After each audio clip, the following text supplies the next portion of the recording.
Hello guys, இன்றைக்கி நம்ம என்ன கிராஃப்ட் பண்ணுறோன்னா, நான் என்ன பண்ணேன், ஈவினிங் போல் சரி டாமினோஸில் பீட்சா வாங்கி சாப்பிடுவேன்னு சொல்லிட்டு சாப்பிட்டாச்சு. வயிறு ஃபுல்லாக சாப்பிட்டு சரி இந்த பாக்ஸை வச்சு நம்ம ஏதாவது வால் டெக்கர் ட்ரை பண்ணுவோன்னு சொல்லிட்டு தான் ட்ரை பண்ணேன். ஓகே, பரவாயில்ல. சொல்லப்போனால் என்ன கிராஃப்ட் பண்ணலான்னு திங்க் பண்ணிருக்கும்போது நம்ம சாப்பிட்டதை வச்சு ஒரு க்ரியேட்டிவாக ஒன்று ட்ரை பண்ணியிருக்கேன். எனக்கே கொஞ்சம் சந்தோஷமாக தான் இருந்துச்சு. நான் என்ன பண்ணிட்டேன், ரவுண்ட் ஷேப்பில் வந்து கட் பண்ணிக்கிட்டேன். உங்களுக்கு எந்த அளவுக்கு சைஸ் பெருசாக இருந்தாலும் ஓகே, சிறுசாக இருந்தால் உங்கள் ஹால் சைஸுக்கு நீங்கள் இந்த மாதிரி வால் டெக்கர் வந்து ட்ரை பண்ணிக்கலாம். பேக்ரவுண்டில் சோஃபா இருக்க ஏரியாலெல்லாம் பின்னாடி வச்சோம்னா சூப்பராக இருக்கும். இந்த மாதிரி ரவுண்ட் ஷேப்பில் கட் பண்ணிட்டு அதை ரெண்டு ஆஃபாக கட் பண்ணிடுங்க. இதுக்கு ரொம்ப சிம்பிளான கிராஃப்ட் தான், ரொம்ப டைமும் எடுக்காது, ஈஸியாக பண்ணிடலாம்.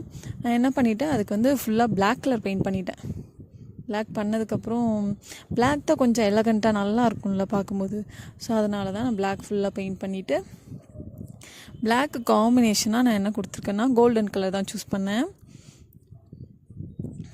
இந்த மாதிரி ஃபுல்லாக பிளாக் பண்ணிட்டு நான் கோல்டன் கலரில் வந்து லைன்ஸ் மட்டும்தான் போட்டிருக்கேன். ஒரு 3 லைன் போட்டிருக்கேன், அவ்வளோதாங்க. வேறு எதுவுமே நான் பண்ணலை.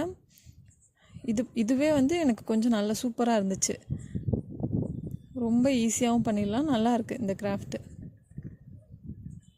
ஸோ இந்த மாதிரி 3 லைன்ஸ் மட்டும்தான் போட்டிருந்தேன்.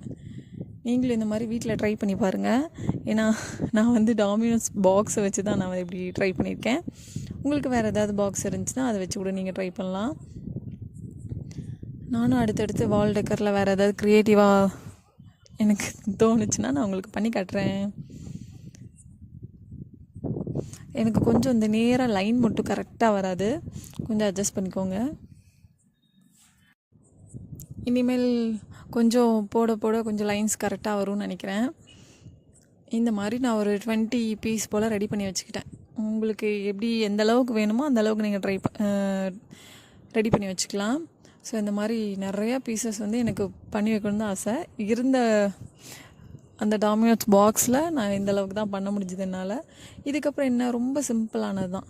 டபுள் சைட் டேப் இருக்குது பார்த்தீங்களா, அதை கட் பண்ணிட்டு பேக்கில் பேஸ்ட் பண்ணிடுங்க. இது அழகாக நம்ம வந்து வாலில் வந்து பேஸ்ட் பண்ணுறது தான். நான் உங்களுக்கு பண்ணி காட்டுறேன். எனக்கு இப்படி ட்ரை பண்ணலான்னு தோணுச்சு. உங்களுக்கு இதை வச்சு வேறு மாதிரி தோணுனாலும் நீங்கள் ட்ரை பண்ணி பாருங்கள். நான் இந்த மாதிரி ஒரு 3, 4, 6 பீஸ் போல் ஃபஸ்ட்டும் அப்புறம் வந்து ஒரு 7ம் இந்த மாதிரி தான் பண்ணியிருக்கேன். உங்களுக்கு இந்த கிராஃப்ட் பிடிச்சிருந்தா மறக்காமல் லைக் பண்ணுங்கள், ஷேர் பண்ணுங்கள், கமெண்ட் பண்ணுங்கள், சப்ஸ்கிரைப் பண்ணுங்கள். ஓகேவா? நான் சொல்லப்போனால் என் ஃப்ரெண்டுக்கிட்ட வந்து சொல்லிகிட்டே இருந்தேன், இன்றைக்கி என்ன கிராஃப்ட் பண்ணலாம் அப்படின்னு யோசிச்சிட்டே இருக்கும்போது சடனாக எனக்கு வந்தது இது தான். ஸோ ஃபினிஷிங் வந்து எனக்கு இப்படி தான் கிடச்சிருந்தது. கார்டன் ஏரியாவில் கூட இது நம்ம டெக்கரேஷனுக்காக யூஸ் பண்ணிக்கலாம், நல்லாயிருக்கும். நீங்களும் ட்ரை பண்ணி பார்த்துட்டு எப்படி இருக்குன்னு சொல்லுங்கள். Tata, bye bye.